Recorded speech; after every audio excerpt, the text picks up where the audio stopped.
This is Billy Kennedy at BMX for Beginners, and today we're going to be talking about what cranks you should buy. Some considerations when dealing with what cranks to buy. Crank length. Shorter cranks around 160 millimeters are favored by flatland and technical street riders.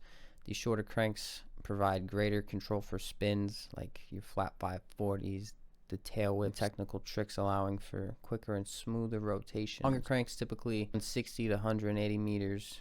I meant to say 170. Longer cranks typically are 170 millimeters to 180 millimeters. They're more suited for riders who need increased power and torque. This extra length helps generate more power and leverage, making them ideal for racing, dirt jumps, and aggressive street riding. The material is another thing to take into consideration. BMX freestyle, we mainly deal with chromoly cranks. The spindle size is another consideration. Some cranks come in 19 millimeter.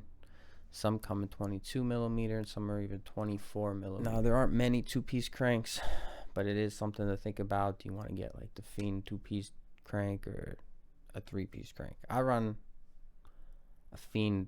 I don't know if it's called the Team three-piece or whatever. That's one of the options. And then the weight. That's the final consideration. Let's get into this, dude. So, the Stolen Talon V2. This is our. It might help if I click over there. The Stolen Talon V2 crank is our budget option. This is the first on our list. They come in at $184, and the 160s are on back order right now, as well as the 165s and 170s. You could currently get them at 175.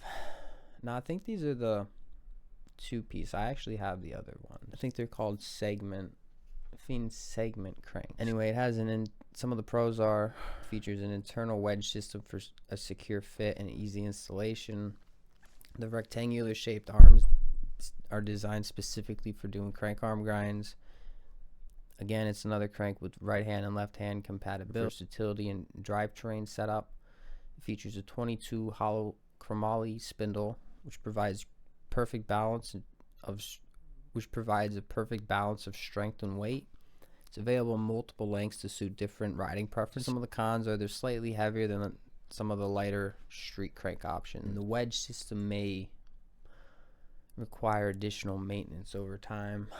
So what happens is the components in this wedge system, which all you can see is like a bolt, and the components are made of aluminum. Aluminum's a very soft, so like the bolt itself more than likely is not aluminum, but the cranks, since they're chromoly and whatever material the bolt is, it just compresses the living shit out of like the washers inside. So that's what they mean by maintenance. What I found is if you add like spacers in there to add into what you're compressing away, so you put spacers in to put material back in there, you could just tighten a spacer or two back in there and make it tight again. Next on our list are the kink Pilar cranks.